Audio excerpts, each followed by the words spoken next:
1 Corinthiens 15, Romains 8, verset 18 tout d'abord.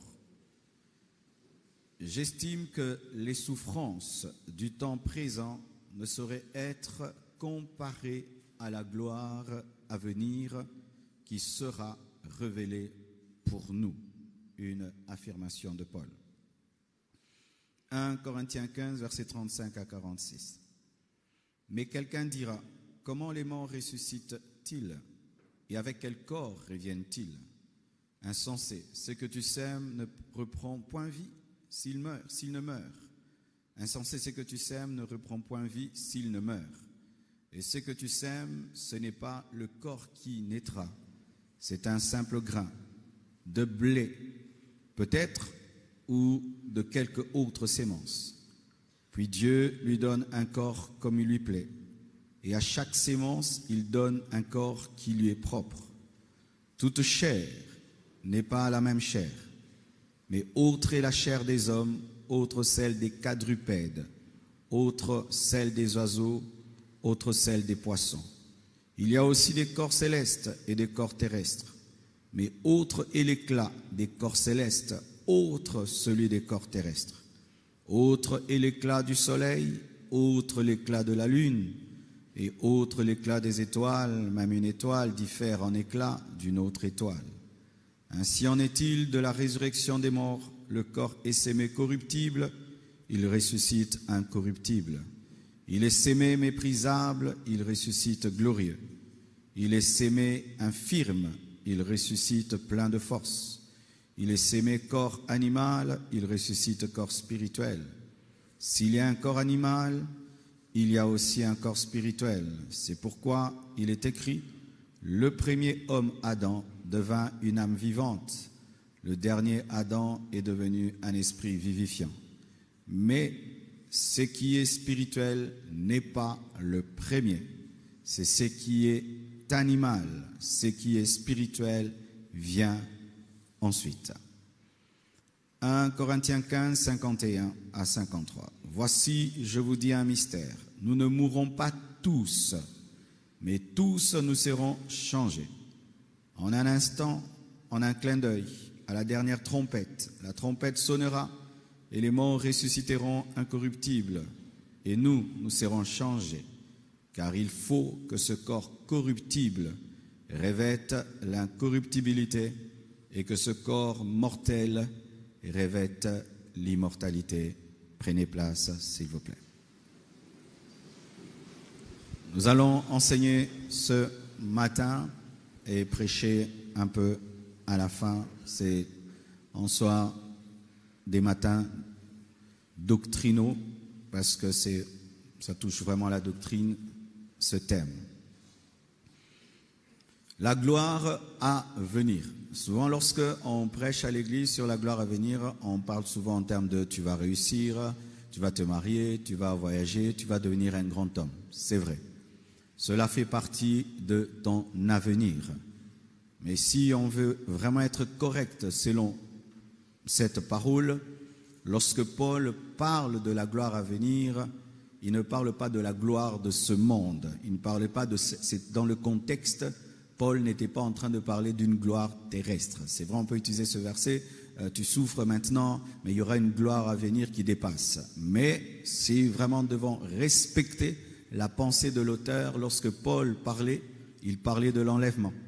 Il parlait des noces de l'agneau, il parlait du tribunal de Christ, il parlait du millénium, il parlait de la nouvelle terre, des nouveaux cieux, il parlait de la nouvelle Jérusalem céleste. Paul considérait que l'enlèvement était la gloire à venir, le fait que l'Église quittera un jour la terre. Il considérait les noces avec Jésus-Christ pendant 7 ans comme étant la gloire à venir. Il considérait le tribunal de Christ comme étant la gloire à venir, car c'est au tribunal de Christ que nous serons récompensés de toutes les œuvres pratiquées sur cette terre. Il considérait le millénium, 1000 ans de règne avec Christ sur la terre, où Jésus sera le président, le roi de ce monde, comme étant la vraie gloire à venir, la nouvelle terre et les nouveaux cieux comme étant la vraie gloire à venir, la nouvelle Jérusalem céleste comme étant la gloire à venir. Lorsque tu parles de la gloire à venir, dans le temps présent, c'est être riche, être béni, être utilisé par Dieu, mais dans la vraie pensée de Dieu, ce sont ces choses-là qui sont la gloire à venir. Et lorsque Paul traversait des moments de persécution, des moments difficiles, c'est qui lui donnait la force de les supporter, c'est qu'il faisait une comparaison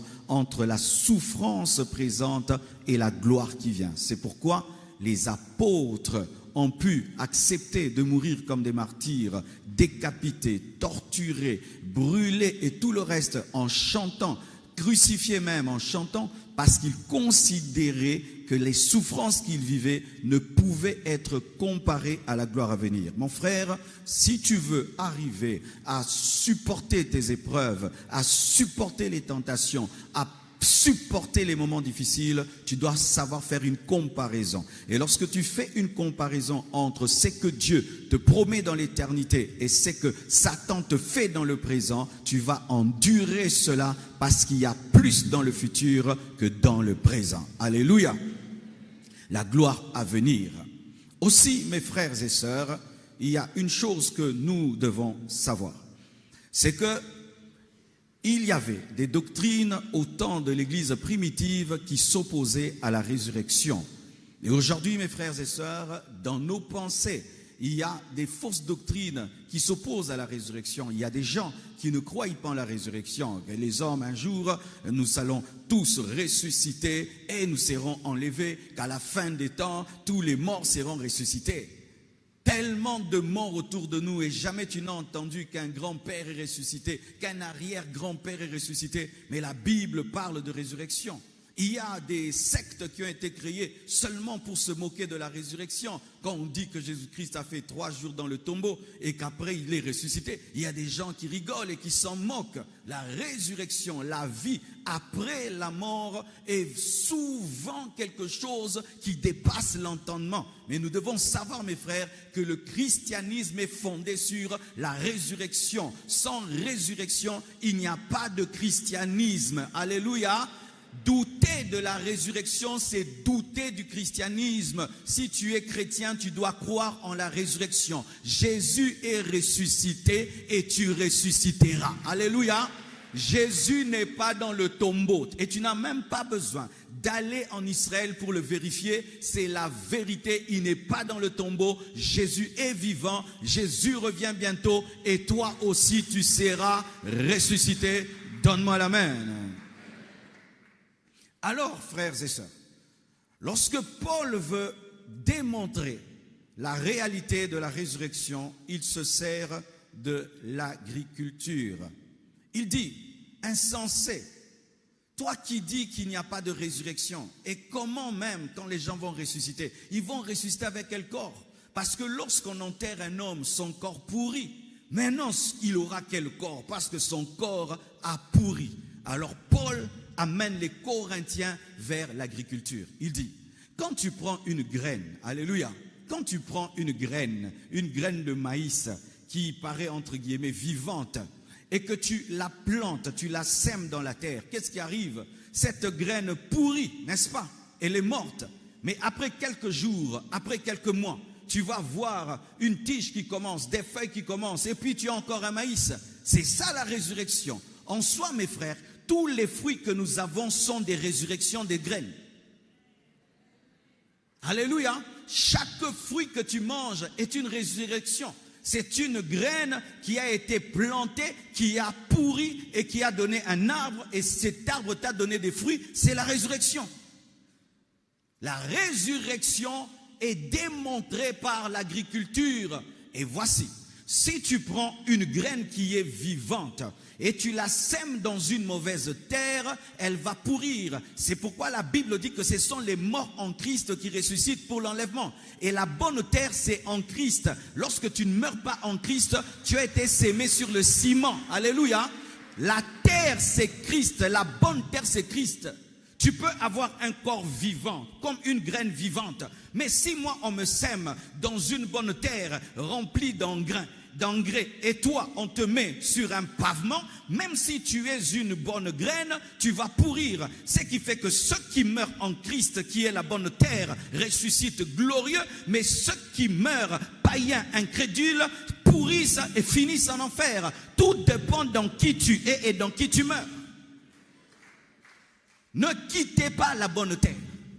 Vous êtes des semences, mes frères. Nous sommes des semences. Et le jour qu'on va t'enterrer, les gens disent, on t'a enterré à Nécropole, à Gombeno. On t'a enterré en Christ.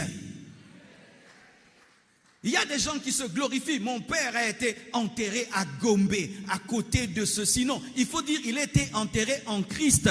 Parce que la terre, ce n'est pas la terre congolaise. La terre, c'est Christ. Parce que nous sommes des semences. Dieu étant un agriculteur prépare la terre parce qu'il sait qu'il va te s'aimer. C'est pourquoi il travaille à nous amener en Christ, parce que Christ est la terre de la résurrection. Car c'est le ressuscité qui communique la résurrection. Comment est-ce qu'une graine reçoit la vie? C'est parce que la terre a la vie. La vie de la graine provient de la vie de la terre. Et si la terre n'a pas de vie, elle ne peut donner de vie à la graine. Et si tu ne meurs pas en Christ, tu ne peux avoir la résurrection. Il faut que tu meurs dans celui qui a la vie pour ressusciter. Sinon, si tu meurs dans le péché qui est la mort, dans le diable qui est la mort, tu ne peux ressusciter glorieusement. Glorieusement, parce que tous on ressuscitera, mais tu ne peux ressusciter glorieusement et tu pourriras. Frères et sœurs, on dit les morts en Christ ressusciteront, comme les graines qui sont plantées dans une bonne terre, remplie de vitamines, remplie de vie, ressusciteront. Tu es une graine. Et douter de la résurrection, c'est douter des fruits que tu manges tous les jours. Quiconque te dit un jour, je ne crois pas en la résurrection, dis-lui, ne mange plus les fruits. Parce que chaque fruit est une résurrection d'une graine. Et si tu as décidé de quitter Christ, tu es comme un agriculteur qui cesse de s'aimer dans une bonne terre et qui décide de faire pousser les graines sur le pavement. Tu es fou. Tous les hommes qui rejettent Christ sont des insensés, sont des fous. Ce sont des hommes qui plantent sur le pavement et qui attendent un arbre. Il meurt athée et il dit qu'il ira au ciel. Il meurt dans le péché et il dit qu'il ira au ciel. Il meurt dans le paganisme, il dit qu'il ira au ciel. Il plante sur le carreau et il dit qu'il aura toute une plantation. Impossible, impossible. La bonne terre, c'est en Christ. Alléluia. Et là, Paul dit qu'il y a plusieurs sortes de corps. Plusieurs sortes de corps. Comme il y a plusieurs sortes de semences. Lorsque je sème un maïs, je récolte des maïs. Je sème une graine de citron, je récolte un citronnier. Il y a plusieurs sortes de corps, même dans la dimension des fruits. Il y a plusieurs sortes de corps dans la dimension des animaux. Il y a le corps du lapin, le corps du canard, le corps du chien. Même parmi les animaux n'ont pas le même corps. Et même lorsqu'on compare le corps des quadrupèdes, le corps des reptiles est différent des corps des hommes. Même les étoiles n'ont pas la même brillance. Qu'est-ce que Paul veut dire? Qu'il y a des dimensions de gloire dans le corps. Nous vivons avec ce corps qui a une certaine gloire. Mais sachez que lorsque ce corps est sémé, il récolte un corps plus glorieux. Il est ressuscité avec un corps plus glorieux. Comme lorsque tu sèmes une graine, tu récoltes un arbre, une plantation. Et lorsque tu sèmeras ce corps, tu vas récolter un corps glorieux. Le jour qu'on te met dans la terre, c'est la sémence du corps mortel pour recevoir un corps immortel. Et ainsi, de la même manière qu'un agriculteur a la joie de s'aimer, Dieu est heureux lorsque le juste meurt parce que c'est l'occasion de lui donner un corps glorieux. C'est pourquoi lorsque nous pleurons la mort des justes, Dieu ne pleure pas parce que c'est l'agriculteur des agriculteurs qui sait que bientôt il va récolter un corps glorieux. Et de la même manière que les étoiles n'ont pas la même brillance, les corps glorieux n'ont pas la même brillance. La brillance des corps glorieux dépend de la capacité à servir Dieu sur la terre. Ce qui fait qu'au ciel, nous n'aurons pas la même gloire, même si tous nous serons glorieux, parce que les étoiles ne brillent pas de la même manière. Tout est dans la nature, mes frères. Tout est dans la nature. Le soleil est une étoile qui brille plus que les autres étoiles. Et tu peux être chrétien. Je suis chrétien, mais notre brillance dans l'éternité sera différente parce que Dieu va nous faire briller en fonction de la manière dont nous l'avons servi sur la terre. Certains deviennent chrétiens, point barre, ils ne font rien. D'autres deviennent chrétiens, ils gagnent des âmes. Nous n'aurons pas la même brillance. Certains deviennent chrétiens, ils vont à l'église, point barre. D'autres, ils intercèdent. D'autres, ils jeûnent. Ils cherchent Dieu. Ils gagnent les âmes. Ils donnent l'argent pour l'œuvre de Dieu. D'autres, ils viennent dire seulement Alléluia. Ils ne donnent jamais. Nous n'aurons pas la même gloire. Parce que, frères et sœurs, ce n'est pas parce que nous sommes des humains que nous avons la même beauté. Ce n'est pas parce que nous sommes des étoiles que nous avons la même brillance. Et ce n'est pas parce que nous serons des ressuscités que nous aurons la même gloire. Alléluia. Frères et sœurs, la résurrection est cachée dans l'agriculture et le corps corruptible que tu as sera transformé en corps glorieux. Alléluia. La Bible dit maintenant, voici je vous dis un mystère, nous ne mourrons pas tous, mais tous nous serons changés en un instant, en un clin d'œil, à la dernière trompette. La trompette sonnera et les morts ressusciteront incorruptibles et nous serons changés. Car il faut que ce corps corruptible revête l'incorruptibilité et ce corps mortel revête l'immortalité. Je vais vous donner un détail, je crois que peut-être ce sera la première fois que tu entends ça. On nous dit ceci, que les morts en Christ ressusciteront premièrement et nous les vivants nous serons changés. Et nous disons, il y a des gens qui ne mourront jamais. Et c'est vrai. Mais j'aimerais donner un détail par rapport aux enlevés qui seront trouvés vivants. Ils connaîtront une mort d'un clin d'œil et une résurrection en un clin d'œil. Pourquoi? Parce que le corps que tu as va disparaître. Donc il va mourir et il sera remplacé par un autre, mais tu vas mourir sans tomber. Donne-moi, je vais t'expliquer. Sois calme, ne me jette pas des pierres. Je sais que c'est la première fois que tu entends ça. Je serai en train de marcher comme ça et puis je suis enlevé. Maintenant, ce corps est parti où? Il va aller au ciel? Il ne va pas aller au ciel. Maintenant, il est parti où? Il est mort. Mais il est mort sans que je puisse expirer. Parce que je n'ai même pas eu le temps. Parce que ça s'est passé en un clin d'œil. Parce que s'il ne meurt pas, il va combattre l'autre corps. Voici.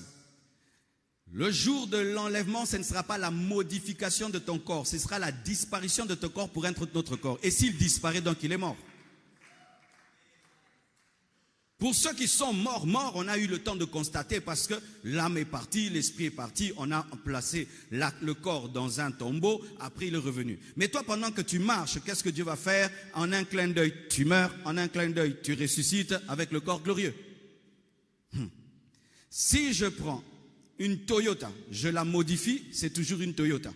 Mais pour ce qui est de passer du corps mortel au corps immortel, ce n'est pas une modification. C'est une disparition. Ainsi, c'est une Toyota qui devient une Ferrari. Si une Toyota devient une Ferrari, la Toyota est morte. Mais étant donné que ça va se passer en un clin d'œil, tu ne vas pas le constater.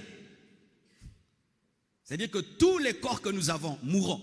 Même si tu seras trouvé vivant, ce corps mourra pour donner place à un corps plus glorieux. Alléluia. Il ne sera pas modifié, il va disparaître, un autre sera donné, mais en un clin d'œil. Acclame le Seigneur. Encore un autre détail important. La Bible dit dans 2 Corinthiens 5, verset 1, « Nous savons en effet que si cette tente où nous habitons sur la terre est détruite, nous avons dans le ciel un édifice qui est l'ouvrage de Dieu, une demeure éternelle qui n'a pas été faite de main d'homme. » La plupart des temps, lorsque nous lisons ce passage, les gens disent « Nous aurons des maisons au ciel » sur base de ce passage. C'est vrai, je crois que nous aurons des maisons. Et Jésus dit, j'ai beaucoup de demeures dans le ciel et tout cela. Mais dans ce passage, la vérité, la voici, c'est que Paul appelle ce corps tente. Amen. Nous sommes dans cette tente. Sur cette terre, ce corps est une tente. Tu es un fils de roi, mais tu habites une tente. Et il dit que dans l'éternité, nous aurons la maison. Si ce corps est la tente, la maison que j'aurai, ce sera quoi? Ce sera un autre corps plus glorieux. Donc ce corps est une tente, le corps glorieux est la maison. Ta première maison au ciel ne sera pas une maison, mais ce sera toi-même. Donne-moi l'amen. Ce sont des tentes. Ce que nous avons, c'est une tente. Et lorsque tu vis dans une tente, tu n'es pas très confortable. Vous devez savoir que vos esprits ne sont pas très confortables dans le corps. Parce que le corps humain n'est pas très adapté à l'esprit de l'homme. C'est le corps glorieux qui est adapté à l'esprit de l'homme. C'est pourquoi, frère, lorsque Jésus est ressuscité, il traversait les murs. Parce que la vraie dimension, c'est traverser les murs, disparaître et tout. Mais nous sommes liés à ce corps parce que c'est une tente. Mais bientôt, tu auras une maison. C'est-à-dire quoi? Un corps qui peut bien fusionner à la dimension de ton esprit. Donne-moi l'amen. Déjà, il y a un problème. Ton esprit est éternel, ton corps vieillit. Ça crée déjà un problème. Ce qui fait que si ton corps meurt, ton esprit ne peut plus continuer à servir Dieu. Mais Dieu va te donner maintenant un corps éternel comme ton esprit éternel pour que tu puisses opérer éternellement et servir Dieu éternellement. Amen. Hein? Dis à ton voisin, c'est une tente. Et les tentes, qu'est-ce que ça fait? Ça s'abîme.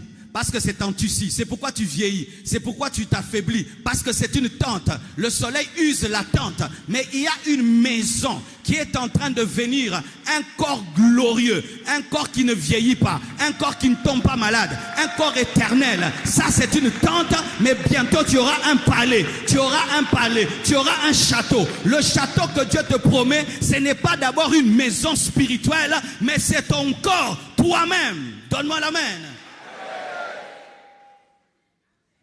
Frères et sœurs, si tu commences à considérer ton corps comme étant une tente, tu vas accepter qu'il jeûne.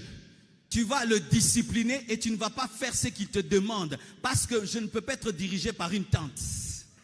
Mais je dois être dirigé par le Saint-Esprit. Alléluia. Ne sois pas dirigé par ta tente, mais transporte ta tente. Transporte ta tente, mais ne sois pas dirigé par ta tente. Alléluia. Ça, c'est une tente. C'est pourquoi ton esprit, des fois, soupire et désire plus que cela. Je ne sais pas si tu as déjà senti ça. Tu veux jeûner, tu es fatigué. Tu veux prier, tu as envie de dormir. N'est-ce pas? Ton corps a des désirs bizarres. Bientôt, tu auras un corps qui ne désire pas l'impudicité. Tu auras un corps qui ne désire pas l'homosexualité. Tu auras un corps qui reste sain et discipliné. Je te dis, et ce corps ne sera ni homme, ni femme, ni femme, ni homme. Un corps spirituel qui se déplace à la vitesse de la pensée, qui se déplace à la vitesse de la pensée, qui se déplace à la vitesse de la pensée. Tu brilleras comme le ciel, tu brilleras comme le soleil, tu brilleras comme les anges. Donne-moi l'amen. Ça, c'est une tente. Et la gloire de cette tente, c'est de quoi? D'être modifié. C'est d'être brûlé, disparaître pour qu'il y ait notre maison, car il est impossible de transformer une tente en maison. Donc la tente doit mourir, même si tu n'es pas mort.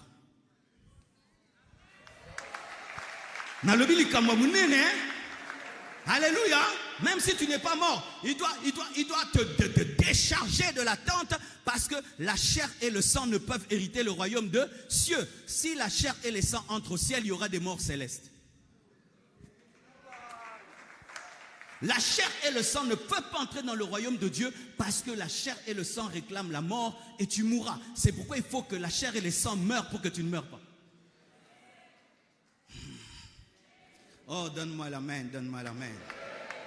Dis, je suis dans une tente et j'attends ma maison. Acclame le Seigneur.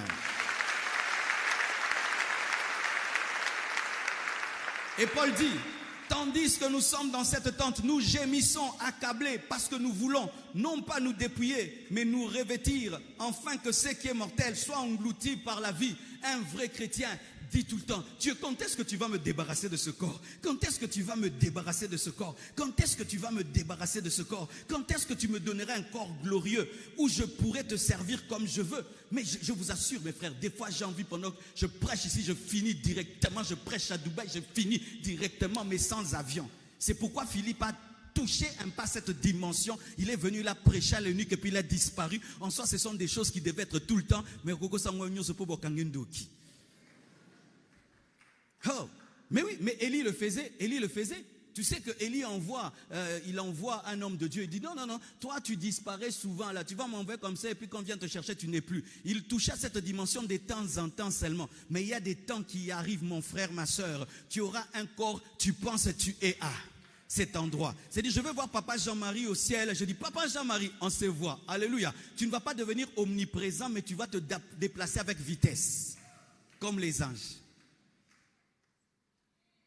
Parce que s'il y aura une nouvelle terre et de nouveaux cieux, donc la nouvelle terre et les nouveaux cieux seront plus grands que cette terre, n'est-ce pas? Ce sera plus grand. Maintenant, si je veux te voir, je fais comment? Je vais marcher des kilomètres et des kilomètres. Nous aurons des voitures là-bas. Il n'y aura pas de voitures. Nous-mêmes serons les voitures.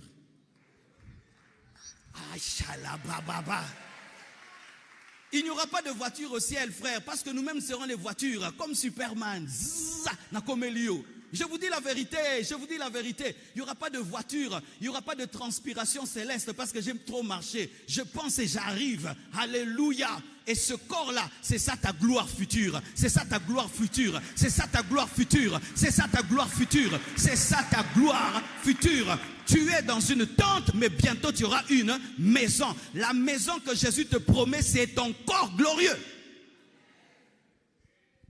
Alléluia. Et lorsque Dieu m'a expliqué cela, il m'a donné cette image. Un jour, j'étais chez moi et je regardais la parcelle. Et dans ma parcelle, j'ai beaucoup d'animaux. Mais il y a des animaux qui sont les plus logés dans ma maison. Ce sont les singes. Ils ont une cabane en bois avec carreaux. C'est vraiment beau. Ils ont des fils, ils jouent comme ils veulent. À côté, il y a des canards qui ont des toutes petites maisons. Les lapins ont des toutes petites maisons. Les chiens et tout. Mais les singes sont bien logés. Alors Dieu me dit, regarde tes singes. Quand tu les regardes, n'est-ce pas qu'ils sont fiers? Ils sont fiers d'être les mieux logés de la parcelle. J'ai dit oui. Mais toi, quand tu regardes le singe, qu'est-ce que tu sens? J'ai dit, j'ai pitié de lui. Tu as pitié de lui? Oui, j'ai très pitié de lui. Pourquoi? Mais il a une petite maison de 2 mètres. De 2 mètres sur 1. Il tourne dedans, dedans. Mais moi, j'habite une plus grande maison. Moi, je sors, je reviens et j'ai des meilleures conditions. Mais le singe, quand il réfléchit comme un singe, est-ce qu'il peut vouloir quitter sa maison, entrer dans la tienne? J'ai dit non, il va avoir peur.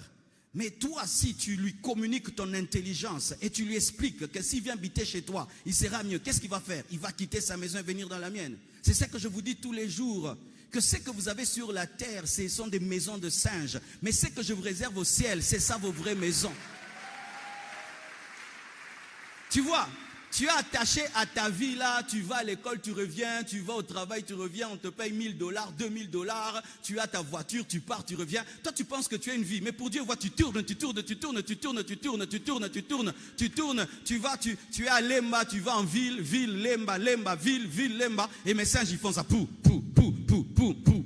Toute la journée, quand je les regarde, j'ai mal à la tête. Et Dieu, quand il te regarde, il a mal à la tête. Lemba, Gombe, Lemba, Gombe, Lemba. Paris, Kinshasa, Paris. Toi, tu vois que c'est grave, mais tu tournes.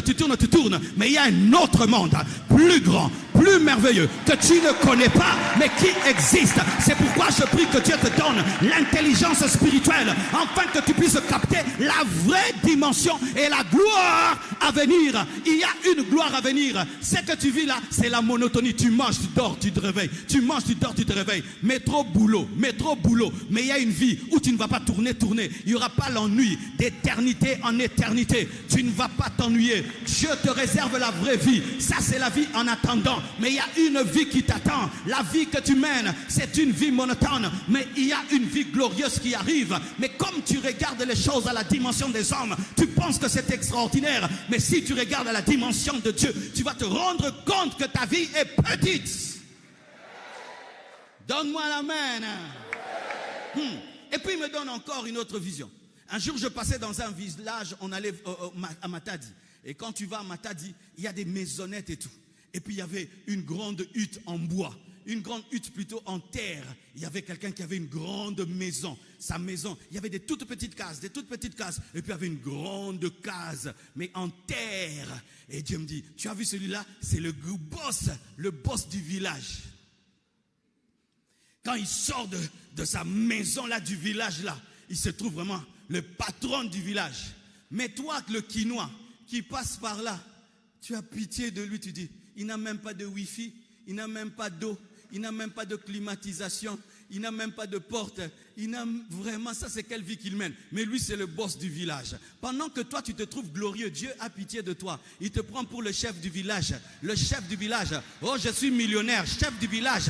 Milliardaire, chef du village. J'ai construit une grande maison, chef du village. C'est une petite hutte. Tu habites une petite hutte. À la dimension de ce que Dieu te réserve, ce que tu as là c'est rien. C'est pourquoi les anges sont étonnés que tu puisses te contenter de si peu. C'est pourquoi Dieu est étonné que tu puisses tomber dans l'orgueil pour si peu. Tu n'es qu'un chef du village, tu as une toute petite maison, mais là-bas, il y a une dimension spirituelle qui t'attend, qui est plus glorieuse. Il y a des choses que tu ne connais pas, mais qui existent. Il y a des choses qui t'attendent, mais qui existent.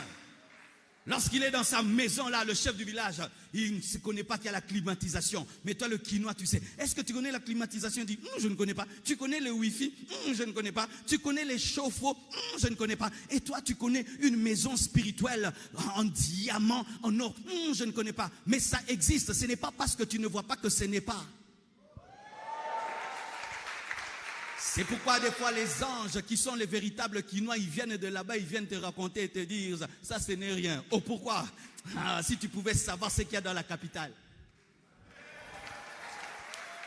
Il y a une capitale qui arrive, la nouvelle Jérusalem céleste. La nouvelle Jérusalem céleste. Nous avons tous des bicoques. Même si tu as une maison de 100 chambres, c'est une bicoque. Même si tu es un milliardaire, tu es un petit chef du village. La gloire à venir. Regardez même la gloire de ce monde. Tu peux être l'homme le plus riche du monde, mais tu es un enfant malade. Tu peux être l'homme le plus intelligent du monde, mais tu es malade. Tu peux avoir tout, mais il y a quelque chose qui te manque. Un problème dans le foyer, un problème avec les enfants. Mais il y a une gloire qui vient qui n'a pas de tâche. Une gloire qui n'a pas de tristesse. Une gloire qui n'a pas de mais. Une gloire qui n'a pas de mais. Une gloire qui n'a pas de mais. Parce que tout ce que nous recevons sur la terre a un mais. En fait, que tu puisses désirer ce qui est parfait. C'est pourquoi dans tout ce que Dieu donne sur la terre, il y a toujours les épines et les ronces pour que tu puisses désirer le véritable paradis. Je t'annonce la véritable gloire. Je t'annonce la véritable gloire, où il n'y aura plus de pleurs, où il n'y aura plus de pleurs, où il n'y aura plus de cris, où il n'y aura plus de mort. La gloire à venir. Dis gloire à venir. Un jour je regarde un lapin et puis Dieu me dit, regarde ce lapin, n'est-ce pas qu'il est beau? Et dans sa dimension de lapin, il ne connaît pas autre chose que lapin. Il dit, je suis le plus beau lapin, lapin le plus rapide, je suis le lapin le plus fougueux. Mais toi, quand tu regardes le lapin, qu'est-ce que tu sens? J'ai dit, j'ai pitié de lui. Et tu vois, le lapin, quand il est dans sa dimension de corps de lapin, il pense que c'est tout ce qui existe. Mais toi, quand tu es un homme, tu te dis, si tu pouvais savoir que Dieu peut te donner un cerveau qui fait un avion. Si tu pouvais savoir que Dieu peut te donner un cerveau qui fait des gratte-ciel. Si tu pouvais savoir que Dieu peut te donner un cerveau qui fait des ponts sous l'eau. Si tu pouvais savoir que Dieu peut te donner un cerveau qui crée des Ferrari. Mais lui, dans la dimension de lapin, il se glorifie de brouter, de brouter, de brouter. C'est tout ce qu'il connaît. Mais toi, l'être humain, quand tu les regardes, tu dis rien que ça. Et aussi, quand Dieu te regarde, il dit rien que ça. Tu es dans la dimension des broutés. J'étudie, je me suis marié, j'ai un compte en banque, je voyage. Tu es en train de brouter, et tu penses que c'est tout ce qui est. Mais alors que Dieu te réserve un corps glorieux, un corps spirituel, où tu peux visiter la lune, le soleil, tout au même moment. La Bible me dit qu'il y a un ange qui habite le soleil, mais il ne brûle pas. Un corps pareil, qui ne peut pas être brûlé, qui ne peut pas se noyer, qui ne peut pas vieillir. Il y a au-delà de ce que tu connais. De la même manière qu'un lapin ne connaît que la vie de lapin et les carottes, aussi toi tu ne connais que cette vie humaine. Mais il y a au-delà de cette vie humaine une autre vie que tu ne connais pas mais qui existe. De la même manière, un homme face à un lapin se sent supérieur. La dimension qui vient est supérieure à cette dimension. Alléluia. J'aimerais la voir, j'aimerais y entrer. Alléluia.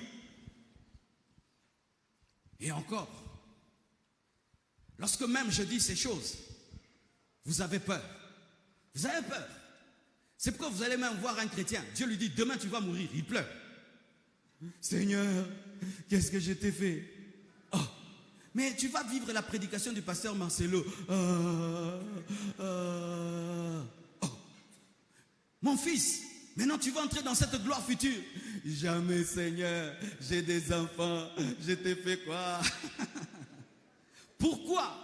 Malgré la connaissance que nous avons, nous n'aimons pas vivre la connaissance que nous avons.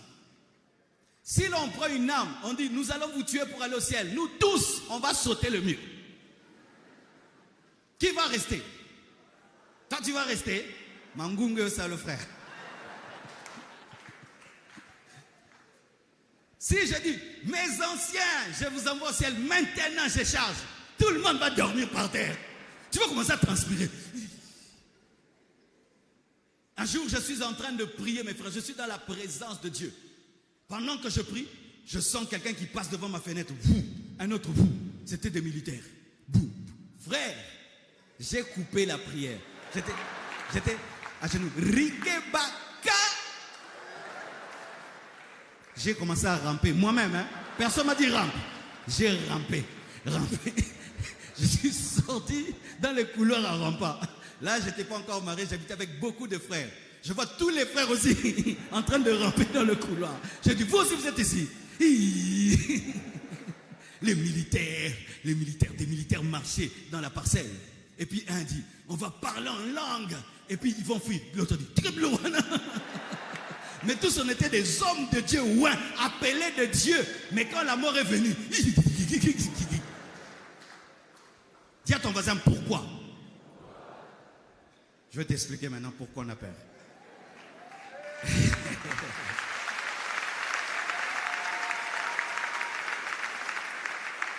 On a peur parce que l'homme a peur de l'inconnu. Tu vois, si on est dans le noir, tu tiens une planche et tu es fatigué et tu dis au secours, je dis, lâche, je suis en bas, je vais t'attraper. Frère, même si je suis l'homme le plus fort du monde, tu ne vas pas lâcher. Comme tu ne vois rien, tu ne lâcheras pas. Il faut que tu me voies pour lâcher. Et tu vas attendre souffrir.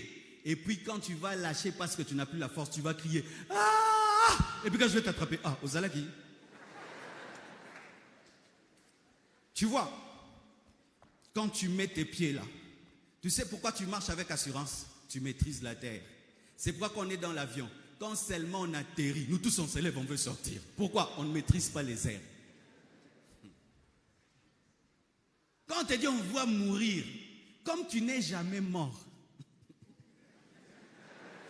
tu te dis, j'aurais mal, pardon, que tout le monde meure, sauf moi. C'est ce que vous tous vous dites. C'est pourquoi quand tu échappes la mort, tu vas au restaurant, tu commences à manger. Alors, un jour, j'étais dans un deuil. Dieu m'a donné une révélation terrible. Il m'a dit, regarde le ciel. J'ai regardé le ciel. Regarde la terre. Regarde ces hommes qui pleurent. C'est la matrice d'une femme. Je dis quoi? Ce monde est comme le ventre d'une femme. Waouh! Comment ça? Il dit, quand tu es dans le ventre de ta mère et tu fais 9 mois, tu sais, 9 mois pour un enfant, c'est comme 90 ans. Tu étais tout petit jusqu'à être grand comme ça. Quelle élévation! Oui, tu as commencé petit comme ça. Et puis, tu grandis. Mais un jour, tu dois sortir du ventre de ta mère. Tu étais déjà habitué au cordon ombilical qui était ton ami. Tu étais déjà habitué à l'estomac qui était ton ami. Aux intestins qui étaient tes amis. Tu étais habitué à la chaleur de maman. À manger facilement au travers de maman. Tu étais habitué à vivre comme un poisson, une vie aquatique. Tu étais comme un poisson. Tu vivais dans les ténèbres. Tu n'avais même pas besoin d'ouvrir les yeux, ni de marcher pour vivre. Maman faisait tout pour toi. Un jour, des contractions commencent. Des contractions, des contractions, des contractions. Et tu sens que maman est en train de te pousser dans une vie que tu ne maîtrises pas. Toi, tu vis dans l'eau. Tu sens les contractions. C'est quand tu tombes malade, tu sens que tu veux mourir. C'est quand on te pousse, on te dit on va te tuer, les contractions. Maintenant, quand l'enfant est là-bas, il se dit, maman ne m'aime pas ou quoi? Qu'est-ce qui arrive? Qu'est-ce qui arrive? Qu'est-ce qui arrive? Tout d'un coup, tu sors. La première chose qu'un bébé fait quand il naît, il pleure. Ya! Nakoufi! Mais la vivre.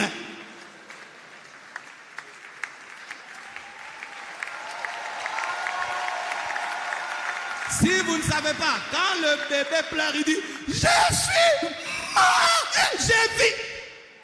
Toi aussi, quand tu vas mourir, je vis. Je te dis, il y a une vie au-delà de la mort, comme il y a une vie au-delà du placenta. Une vie au-delà du placenta.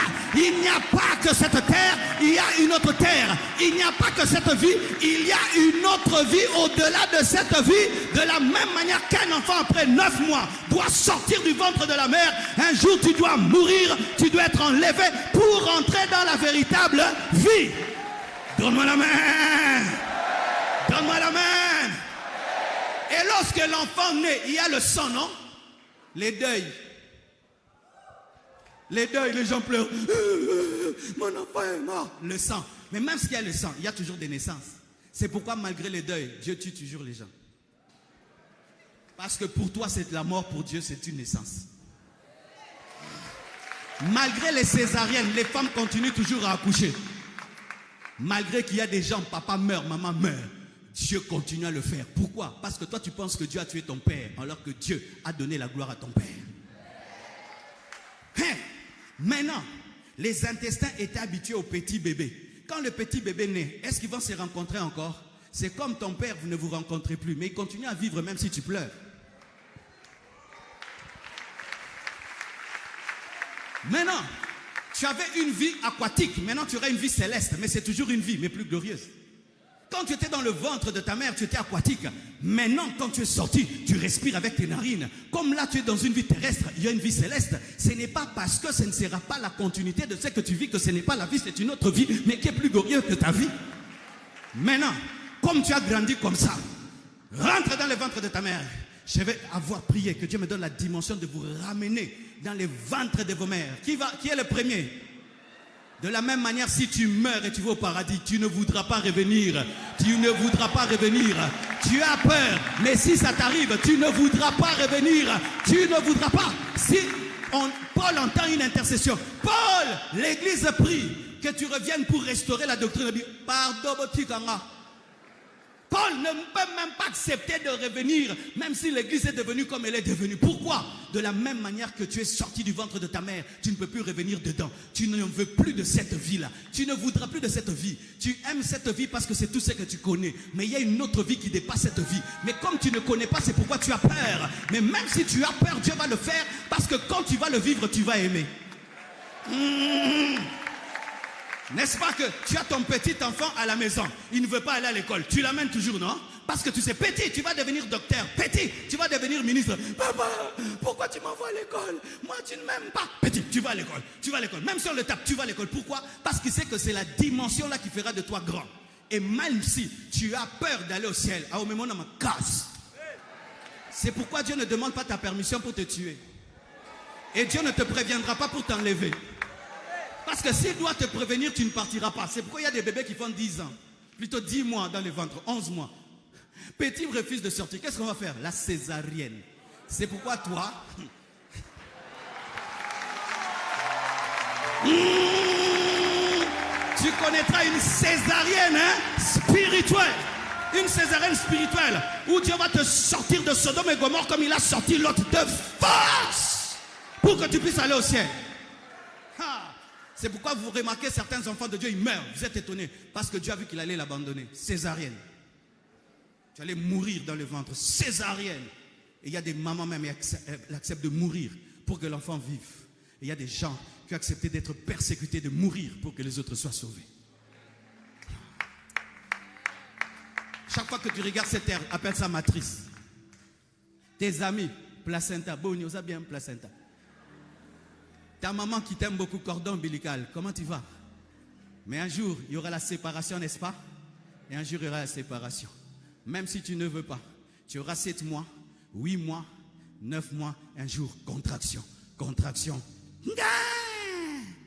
On a commencé la vie en disant maintenant on parle ruskametekeya, lipreskataya maya. C'est pourquoi il y a des gens qui pleurent, mais ceux qui sont morts en Christ disent Alléluia, Alléluia, Alléluia, Alléluia, Hosanna. Paul est en train d'adorer Dieu, Pierre est en train d'adorer Dieu, ton père qui est mort, ton mari qui est mort, tes enfants qui sont morts sont en train d'adorer. Ça t'a fait pleurer, mais eux ils sont dans la joie. Il y a eu du sang, mais il y a eu naissance. Il y a eu des pleurs, des séparations, mais il y a eu naissance. C'est ça la pensée de Dieu.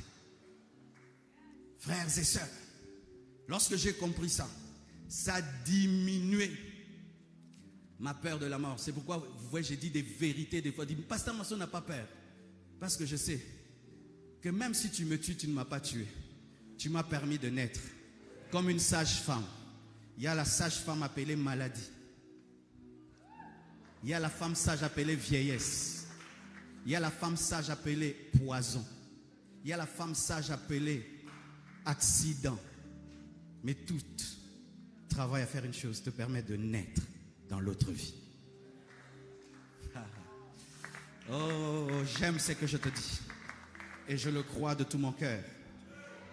Et maintenant, mes frères et sœurs, la Bible dit, dans Romains 8, verset 18, j'estime que les souffrances du temps présent ne sauraient être comparées à la gloire à venir. Oui, mes frères et sœurs. Et la Bible dit, mais ce qui est spirituel n'est pas le premier, mais c'est ce qui est animal qui est le premier. Ce qui est spirituel n'est pas le premier, mais ce qui est animal est le premier. Dieu commence par ce qui est animal et puis donne le spirituel. Vous savez pourquoi? Parce que Dieu va toujours en évoluant. Nous naissons encore animal, mais nous finissons corps spirituel. Et entre le corps spirituel et le corps animal, qui a plus de gloire? Le corps spirituel. Frère, quand tu aimes cette terre, plus que l'éternité, tu as changé la doctrine. Tu veux dire que Dieu commence bien et il finit mal, alors que Dieu commence normal et il finit glorieusement. C'est pourquoi la femme est plus belle que l'homme, parce qu'elle vient après, la gloire des choses dernières. Nous, Dieu nous a créés carrés, mais avec la femme, il a corrigé, il a mis des boules. C'est pourquoi le Nouveau Testament est plus glorieux que l'Ancien Testament. C'est pourquoi l'Église est plus glorieuse que Ève. C'est pourquoi le second Adam, Jésus, est plus glorieux que Adam. C'est pourquoi la grâce est plus glorieuse que la loi. C'est pourquoi la Bible dit que la gloire du second temple sera plus grande que la gloire du premier temple. C'est pourquoi la pluie de l'arrière-saison sera plus glorieuse que la Pentecôte.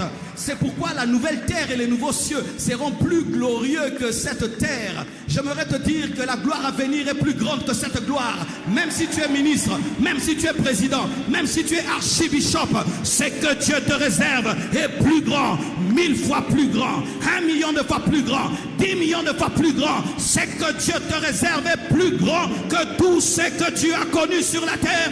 Donne-moi un amen. Donne-moi un amen. Hey! C'est pourquoi un chrétien n'est jamais désespéré. Parce que pour le monde, tout c'est là. Mais pour nous, ça c'est le commencement. Je peux commencer le cross dernier, mais j'ai la prophétie que je finirai premier. Je ne vais pas me suicider. Je connais déjà la fin. Un corps glorieux. La sœur Fifi nous a dit, Lazare était pauvre sur la terre, mais au ciel il était riche. La gloire était plus grande.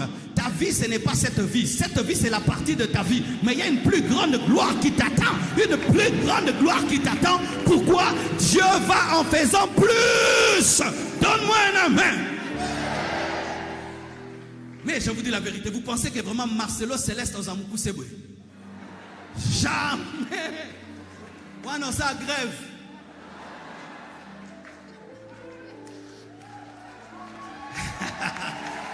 Hier, ma mère est venue. Elle est venue me voir et puis je lui ai fait bisous. Ah, j'étais plus grande de taille que ma mère. J'ai dit, ah, Mamoukou Sango Yorabakoto. Mais bientôt tu auras la taille de Jésus. La beauté de Jésus. L'élégance de Jésus. La sainteté de Jésus. La pureté de Jésus. La gloire de Jésus, la révélation de Jésus. Tu seras transformé dans son image. C'est-à-dire, on le regarde, on te regarde, on dit, hey, frère, c'est ce que Dieu te réserve. C'est ce que Dieu te réserve. C'est ce que Dieu te réserve. Je me suis toujours posé la question, comment les apôtres et les chrétiens de l'église primitive pouvaient affronter la mort avec joie? C'est parce qu'on les enseignait ces choses. Vous savez que dans la Bible, il y a des femmes qu'on a attrapées. On voulait les tuer. Et puis on les libère et dit, non, non, non, ne le libérez pas. Pardon, tuez-nous. Oh non, on vous libère. Allez jusqu'au bout, tuez-nous. Pourquoi? Parce que nous espérons une meilleure résurrection. J'ai connu des gens pendant le pillage. Quelqu'un passe devant et dit, non, viens voler. Il ouvre, vole. Pourquoi? Parce que dans les fétiches, on lui a dit, si on te vole, on te remplace. Et elles, quand on les tuait, on veut les tuer, on les laisse. Non, non, non, non, va jusqu'au bout. Parce que si je me tue, je suis suicidé. Mais si tu me tues, je suis martyrisé. C'est pourquoi Jésus a laissé qu'on le tue, si vous ne savez pas. Jésus a laissé qu'on le tue. Jésus avait un penalty, lui le gardien, il l'a quitté, il a dit marqué. Parce qu'il devait mourir, mais il ne devait pas se tuer. Christ a koufa nanko. Jésus est mort nanko.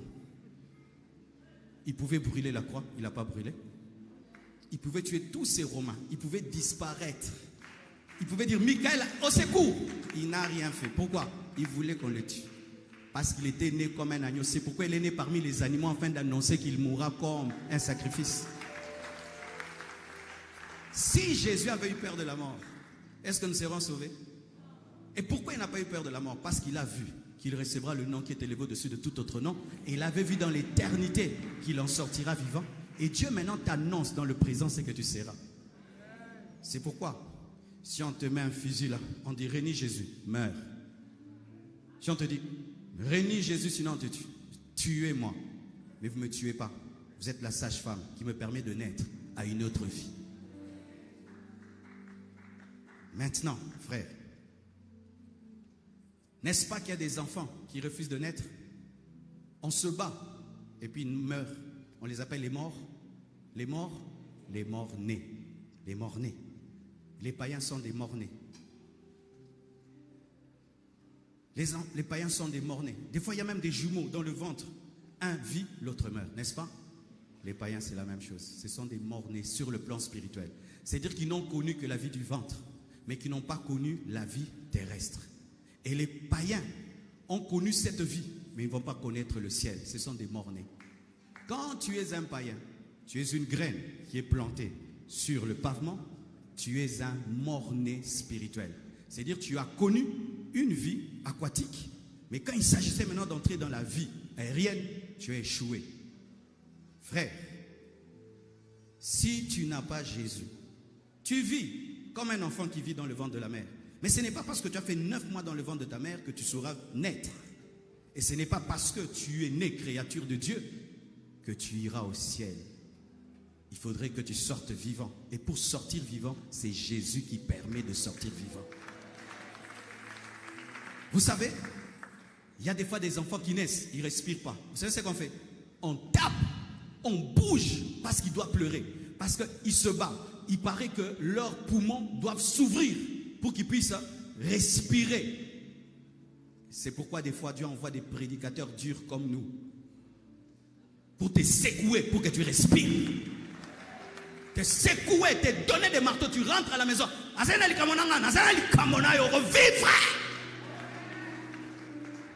Vous savez, les infirmiers trop gentils tuent les gens. Un infirmier, tu lui donnes ton enfant, tu peux même dire, rends-moi mon enfant. Il va secouer. Il va lui faire des choses. Et des fois, quand tu es très malade, Dieu oint certains prédicateurs pour ta maladie. Parce que tu dois vivre. Parce que tu dois vivre. Parce que tu dois vivre. Une révélation m'a été donnée ce matin. S'il y a une gloire à venir, il y a aussi une honte à venir. On nous parle de l'enfer comme étant un lieu de feu, un lieu de feu, de souffrance. Mais Dieu m'a révélé aussi un lieu de honte éternelle. Vous savez, on évite la honte, n'est-ce pas? Quand tu as honte, tu te caches. Il y a des choses que tu n'aimerais que personne ne sache, que ça ne se voit pas. Il y a des choses, si on dit, on va projeter ça de ta vie ici, tu peux même mourir, tu as une crise cardiaque. Vrai ou faux? En enfer, on a la honte éternelle. Mettons si tu étais un adultère, éternellement, on va dire que tu es adultère. Imagine que tu es jugé devant des milliards de personnes. On dit, bon, monier, devant le monde entier. Même les gens qui ont vécu avant toi apprendront que tu es un impudique. Éternellement. Une honte éternelle. Vous qui êtes des hypocrites et vous avez comme des apparences de respect, on vous respecte, mais tu es un hypocrite. Au dernier jour, tu connaîtras la honte éternelle. Ton péché sera révélé éternellement. Ta réputation sera salie éternellement. Éternellement, une honte éternelle. S'il y a la gloire éternelle, il y a aussi la honte éternelle. Pendant que tu es sur cette terre, fais une chose. Crois en Christ et pas des lèvres. Oh, je crois, je crois. Règle ta vie conformément à la parole de Dieu, c'est ça, croire. Croire, ce n'est pas dire je crois. C'est conformer ta vie à la parole de Dieu. Ce n'est pas seulement venir à l'église et prier. Ce n'est pas s'appeler chrétien. C'est d'être transformé par la parole de Dieu et par le Saint-Esprit. Et une fois que tu l'as fait, tu dois persévérer jusqu'au bout, jusqu'à la mort, jusqu'à l'enlèvement. Si tu fais cela, tu ne connaîtras pas la honte éternelle. Tu connaîtras la gloire éternelle. Et dans la gloire éternelle, ce qui est formidable, c'est que Dieu nous récompense même pour un verre d'eau qu'on donne à l'un de ses serviteurs. Waouh, quelle reconnaissance divine. Tu as donné combien de verres d'eau aux gens? Frère, que Dieu te bénisse. Récompense céleste. Parce que je t'ai béni. Beaucoup de gens t'insultent, mais moi je te bénis. Profitez, faites du bien. Appelle quelqu'un, tu dis frère, tu es un frère merveilleux. Continue dans le ministère, une récompense céleste. Maximisez ce que tu vois.